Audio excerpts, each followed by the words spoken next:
Haroldo Sánchez, sin reservas. Buenas noches, gracias de nuevo por permitirnos entrar a sus hogares. Pues hoy vamos a tratar un tema que involucra a jóvenes con una actitud de rechazo a la violencia y también que nos puede permitir conocer que en este país hay demasiada gente buena que lo que busca es de que todos vivamos en paz y que tengamos un desarrollo que nos merecemos como país y sobre todo como personas, como seres humanos. Me acompaña esta noche Walter Corzo, el representante de Jóvenes contra la Violencia. Gracias por estar acá, Walter. ¿Qué significa esta organización de jóvenes que, como su nombre lo dice, están en contra de la violencia? Primero que nada, muchas gracias por el espacio. Nos sentimos muy contentos de estar compartiendo este mensaje y este espacio contigo. Jóvenes contra la Violencia inició en el 2009, en una coyuntura muy complicada de violencia, en donde, cansados de lo que estaba sucediendo, decidimos organizarnos para hacer algo, prácticamente para poner nuestra energía como jóvenes a favor del país con un mensaje, y era que no debíamos solamente limitarnos a reaccionar ante la violencia, sino a prevenirla, ¿verdad? Algo que no se discutía y que no estaba, digamos, en la mesa política. En ese momento, en el 2009, cuando sale el primer mensaje y las primeras actividades de Jóvenes contra la Violencia, lo primero que queríamos hacer era que las autoridades respondieran a la necesidad puntual que teníamos los ciudadanos, y era que se hiciera algo por frenar la violencia, pero desde un enfoque distinto, desde un enfoque en donde prevaleciera, ¿verdad?, la prevención, que iba muy amarrada a las causas reales por las que se da la violencia. Ustedes jóvenes, que son el presente de Guatemala, ¿qué es lo que ustedes experimentan a ver tanta violencia en las calles del país? Bueno, yo creo que parte del análisis o a la conclusión a la que hemos llegado en los últimos años es que lamentablemente se nos ha hecho normal, ¿verdad? El miedo se ha hecho parte de nuestro día a día como jóvenes, y hemos visto cómo miles de jóvenes, mujeres, niños han perdido su vida dejando espacios en las familias que difícilmente alguien puede llenar. Han quedado sueños inconclusos y sin cumplir, y sobre todo cuando vemos que, digamos, más del 50% de las personas que son asesinadas en este país tienen menos de 30 años, somos el grupo más afectado por la violencia, y eso lo que nos genera dentro de la organización es una motivación realmente por decir que tenemos que hacer algo y señalar que hay una problemática que está quitándole la vida a muchísimos jóvenes y no se está haciendo realmente nada al respecto para poderlo evitar. ¿Cómo sueñan ustedes este país nuestro que tanto amamos? Yo creo que un país en donde, independientemente de la condición social, nuestro origen, nuestra etnia, ¿verdad?, tengamos todos las mismas oportunidades. Para la organización son 3 temas los que nosotros creemos que son fundamentales cuando hablamos de prevenir la violencia. Y empieza primero con darle participación a los jóvenes, o sea, darle espacio a nosotros los jóvenes para que podamos tener una voz y sobre todo participar en los procesos de política pública y de decisión que nos afectan.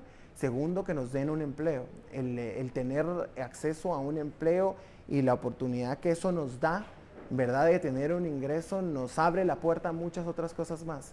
Y la tercera, la educación. Todo joven, o sea, todo niño, adolescente y joven debe tener acceso a una oportunidad para estudiar, lo que nos permite desarrollar nuestras capacidades y sobre todo tener la posibilidad de proyectarnos positivamente hacia nuestra comunidad y sobre todo lo que eso significa para un joven que está lleno de energía. ¿Dónde deberían de incidir más los jóvenes en Guatemala? Bueno, somos un gran porcentaje de la población, y partiendo de eso creo yo que es importante hablar de que deberíamos de estar presentes en todos esos procesos que nos afectan, directa o indirectamente. Pero de los jóvenes debemos estar involucrados, pero no por cuota, o sea, no porque somos jóvenes tenemos que estar participando en los espacios, sino porque también tenemos la posibilidad de aportar desde nuestra experiencia, desde la creatividad que tenemos, en complementariedad también con las generaciones, con las personas con los adultos, para poder trabajar juntos y complementar con nuestras habilidades y con nuestros sentimientos para poder construir un país en donde todos por igual tengamos las mismas oportunidades y una vida digna, ¿verdad? ¿Dónde consideras que es la parte más débil del Estado de Guatemala?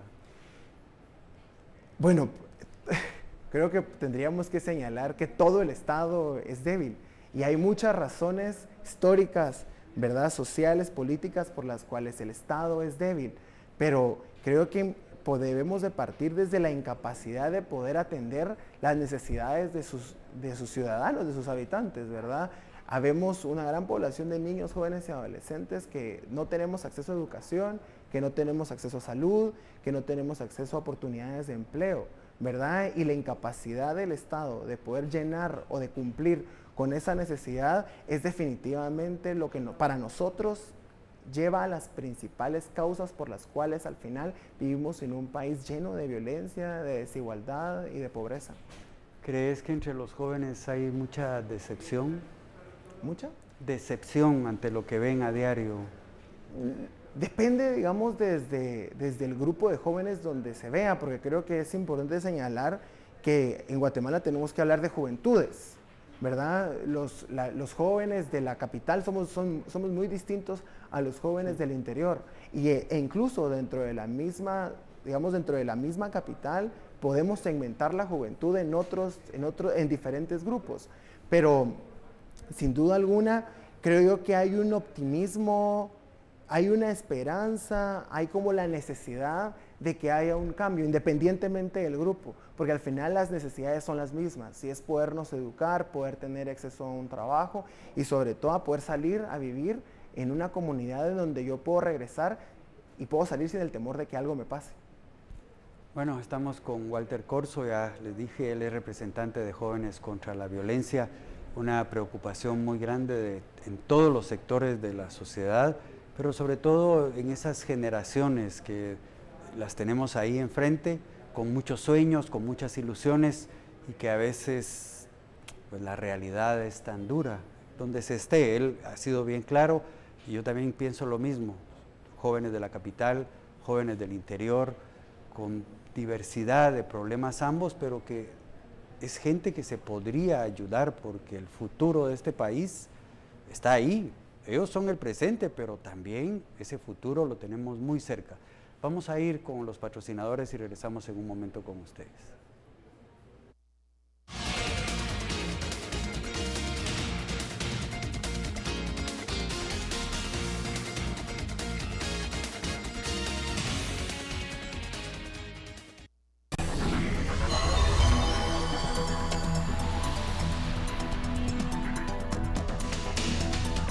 Ustedes ahora están involucrados en este gran proyecto llamado Instinto de Vida. ¿Qué significa esto? Bueno, primero Instinto de Vida es un llamado regional a la acción en donde más de 30 organizaciones de diversos orígenes y temas nos pusimos de meta reducir en 10 años en un 50% la tasa de homicidios de nuestros países. Estamos involucrados en esto México, Honduras, El Salvador, Guatemala, Venezuela, Colombia y Brasil, pero no es coincidencia. Dentro de estos 7 países se concentra alrededor del 8% de la población a nivel mundial, pero el 34% de todos los homicidios que ocurren en el mundo. Eso significa que aproximadamente estamos aportando la tercera parte de todos los muertos que hay en el mundo. O sea, cuando lo vemos versus población, definitivamente es un gran desafío para nuestros gobiernos y sobre todo para nosotros como sociedad civil organizada. Entonces la idea es, la meta es poder rescatar en aproximadamente estos 10 años 362,000 vidas. Eso significa que 362,000 personas en estos 7 países vamos a tener la oportunidad de poder cumplir nuestros sueños, de poder concluir nuestra carrera y sobre todo de poder ver a nuestros hijos crecer, ¿verdad? Se escucha a veces un poco distante cuando es una vida, pero cuando puede ser mi vida o puede ser la familia, la vida de mi padre o de un hijo mío, muy posiblemente lo empezamos a sentir más cercano. ¿Cómo podrían hacer ustedes para influir en que esta tasa cambie? Bueno, la realidad de cada uno de los países es distinto. solo en el caso de Guatemala, para aterrizarlo a nivel de país, en el año 2016 murieron aproximadamente por violencia, aproximadamente 4.528 personas, dentro de ellas mujeres, niños, adolescentes y jóvenes. ¿Verdad? Del 1 de enero al 30 de abril habían muerto alrededor ya de 1.500 personas. ¿Verdad? Eso significa que hay un desafío puntual a nivel de institución, ¿verdad? Especialmente a nivel del Ministerio de Gobernación y de las demás instituciones que están responsables de este tema, que aún se tiene que trabajar. Desde el 2009 a la fecha, Guatemala ha disminuido en cuanto a la tasa aproximadamente un 45% versus 2009, cuando estábamos alrededor de un 49 homicidios por cada 100.000 habitantes, cuando ahora tenemos 27 homicidios por cada 100.000. Pero lo que sucede es que la percepción a nivel del departamento de Guatemala, en donde se concentran alrededor de 3 millones de habitantes, no ha cambiado. Y tiene sentido porque la tasa no ha disminuido en el departamento de Guatemala, a pesar de que han disminuido a nivel de país. ¿De verdad ustedes creen que pueden influir para cambiar esos números? Yo creo que sí porque primero el esfuerzo está basado en un estudio a nivel regional que se hizo en donde se evaluaron la experiencia exitosa de diferentes políticas de reducción de violencia homicida que demuestra que sí podemos reducirla. Y si lo vemos solo en el caso de Guatemala, si en 7 años hemos reducido un 45%, muy probablemente nosotros estamos claros de que en 10 años podemos reducir 50% más. Claro, esto involucra a diversos actores y lleva diferentes procesos a nivel de política pública, a nivel de cambio cultural también, que tenemos que empezar. El detalle es que si no empezamos el día de hoy, muy difícilmente vamos a poder lograr en el transcurso de los siguientes años revertir significativamente la tasa, especialmente en donde más se concentra la violencia. ¿Qué país, podrías decirme, de América Latina es un ejemplo que esto se puede lograr? Bueno, cuando se hace la evaluación, Guatemala es un ejemplo o un caso exitoso de reducción de violencia homicida. O sea, lograr un 45% de reducción en la tasa es algo que para muchas de las personas que estudian el fenómeno de la violencia tiene un gran valor. El detalle es que a nivel de autoridades o a nivel de institucionalidad no hemos logrado estudiar las razones por las que ha disminuido la violencia. Pero eso no quiere decir, digamos, que la reducción sostenida que hemos tenido no tiene un valor o una lección significativa. El caso de Colombia es otro, ¿verdad? Específicamente la ciudad de Medellín tenía una tasa aproximadamente hace 15 años de 120 homicidios por cada 100.000 habitantes y hoy están alrededor de 18, si no estoy mal, homicidios por cada 100.000. Y lo que se puede aprender de las lecciones de Colombia es que el acceso a educación, la mejora de los servicios públicos y la reducción de la desigualdad han tenido un efecto importante, ¿verdad? Pero sí hay intervenciones de política pública a nivel de instituciones, a nivel de personas, a nivel de entorno, que pueden generar efectos de reducción de violencia. ¿Crees que, digamos, acabas de mencionar un punto, ¿verdad? La pobreza, la miseria de un país que puede contribuir a resultados violentos, digamos. ¿No será por ahí también, y aparte que ya lo mencionaste, es el tema de la educación? Yo creo que definitivamente cuando estudiamos el fenómeno de la violencia en Guatemala está estrechamente relacionado a la desigualdad y a la pobreza. No podemos desvincular la violencia de la desigualdad que recientemente, ¿verdad?, acaba de señalar un estudio de Oxfam que está tan marcada en nuestro país. Y no podemos tampoco desvincular esto de la pobreza, ¿verdad? Cuando vemos en las comunidades, específicamente en las que nosotros trabajamos, que son áreas urbano-marginales del departamento de Guatemala, la precariedad de la pobreza urbana es muy dura. O sea, la pobreza rural es difícil y obviamente condiciona muchísimo la vida de las personas que están ahí, pero la gente puede tener sus animalitos, puede sembrar. Pero cuando analizamos la pobreza urbana es muy dura. O sea, la gente vive hacinada, las personas no tienen acceso a servicios, hay roces que generan problemas de convivencia a nivel social que al final detonan también en violencia o que generan violencia.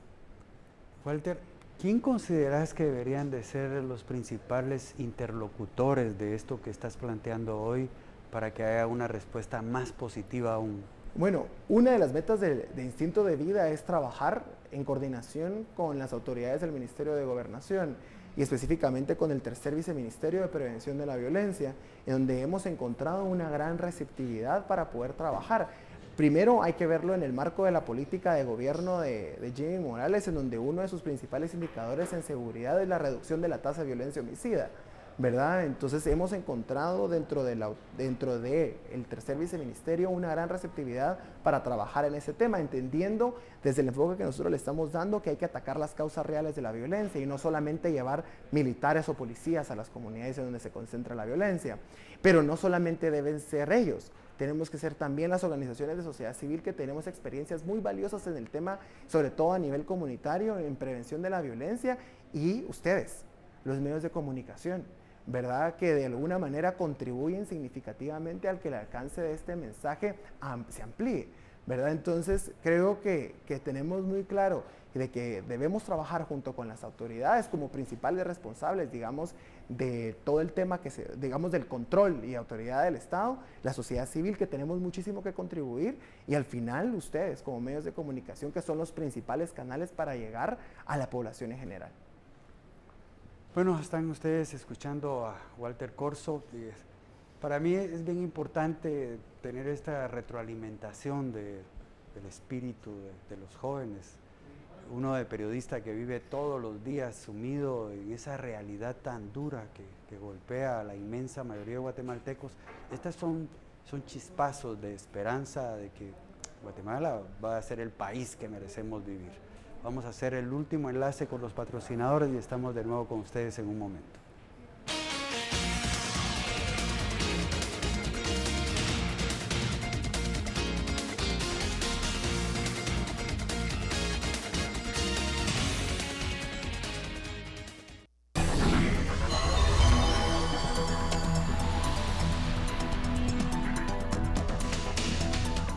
¿Cómo han hecho para que estos países junto con Guatemala tengan este mismo camino en el tema de instinto de vida?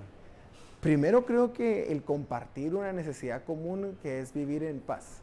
Segundo, entender al final de que ha habido un proceso de normalización de violencia en nuestros países en donde realmente perdemos todo el tiempo vidas, y las organizaciones que estamos involucradas en esto hemos visto cómo cada vez se nos ha hecho más indiferente y cada vez más normal. Tercero, pues se nos hizo la invitación a todas las organizaciones a ser parte de esto, y creo que quienes entendemos el valor que tiene la vida desde el aspecto de violencia, o quienes hemos experimentado una pérdida de este tipo, no podemos negarnos a participar, ¿verdad? El desafío es grande al final, porque también hay en una sociedad tan adultocéntrica como la nuestra, difícilmente ven un mensaje como este desde los jóvenes con importancia, ¿verdad? Pero también hay gente como tú, ¿verdad, Haroldo? Que cree que tenemos algo que decir, y eso es lo que hemos encontrado también en otros espacios. Pero yo creo que es el vincularnos desde la pérdida de nuestros seres queridos, y segundo es desde la experiencia que hemos tenido en años trabajando con esto. El tema del área política, ¿ustedes quisieran incidir más ahí? Sí, de hecho estamos trabajando ahorita junto con el tercer viceministerio, como te comenté, para poder firmar una carta de entendimiento con ellos, formal, ¿verdad? Donde logremos un compromiso público, donde se establezcan compromisos y metas concretas para que en los 10 años lo podamos lograr. Creo que es importante que cuando hablamos de reducir en 10 años el 50% de la tasa homicida, y que parece muy ambicioso, no debemos de perder de vista que estos son procesos que deben de quedar institucionalizados y que tienen que trascender gobiernos, pero esto también le compete a las autoridades hacerlo. Nosotros lo que tenemos que hacer desde sociedad civil es dejar primero, sacudirnos un poco la indiferencia que hemos mantenido, ¿verdad? Y que podamos empezar este cambio cultural en donde desnaturalicemos la violencia y sobre todo el vivir en contextos violentos, ¿verdad? Eso creo que es muy importante, que los niños que ven que a un lado de su casa matan a alguien y salen a ver que está la persona muerta ahí, empiecen a crear una conciencia de que eso no está bien y que puede cambiar, y que debo exigir que cambie. Y que no es normal. Y que no es normal. Es que la verdad creo que el mensaje, desde que recientemente tuvimos una de las actividades y muchas de las y reunimos a familiares de personas que han fallecido víctimas de la violencia. Lo primero es que falleció, segundo, la muerte fue asesinada, segundo, la muerte quedó impune, y tercero, bueno, pasa, ¿verdad? Es normal. Y ese es el primer cambio que tenemos que hacer como sociedad y como ciudadanía. Empezar a reflexionar que el perder a un padre, el perder a una hija, a un hermano a causa de la violencia no es normal y tiene que cambiar. ¿Quisieras verte en el futuro involucrado en algún partido político? Creo que primero todos debemos de participar en la política. No sé si todos estamos hechos para participar en un partido político o en la política partidista, pero sí creo que es responsabilidad de todos mantenernos dentro de la política para asegurarnos de que esto cambie. Y dentro de la organización hemos platicado muchísimo, y es que primero tenemos que especializarnos, segundo tenemos que formarnos en este tema, porque al final no todos los políticos o no todas las personas que están dentro del Estado deben haber participado dentro de un partido político, ¿verdad? Pueden servir como servidores públicos, ejerciendo desde cualquier viceministerio de acuerdo a su profesión y su vocación, algo al servicio de los demás, ¿verdad? Entonces, no sé, yo personalmente si me veo dentro de un partido político, pero definitivamente no me veo dejando de hacer política. ¿Cómo puede hacer un joven para integrarse, acercarse a ustedes? ¿O es de que hay que ser diferente? ¿O qué se hace para poder formar parte de...? Primero, animarse, ¿verdad? Y esa es la invitación a todos ustedes a que se sumen a este esfuerzo que se llama Instinto de Vida. Tenemos redes sociales, es que esos son los canales de comunicación. Nos pueden seguir en Facebook, nos pueden seguir en Twitter, nos pueden seguir en Instagram, que es la nueva red social en donde están los jóvenes, y ahí estamos compartiendo información sobre todas las actividades que vamos a realizar a lo largo de estos 2 años, porque son 2 años de esfuerzo para poder institucionalizar estos procesos, y están invitados, ¿verdad? Jóvenes contra la Violencia está caracterizado porque las puertas están abiertas para los adultos, para los grandes, porque también creemos en el trabajo intergeneracional, y solo nos pueden mandar un inbox, nos pueden mandar un mensaje directo, ¿verdad? Y están invitadísimos a sumarse a las actividades. ¿Tenemos nosotros una cultura de estar integrado en algún grupo o no?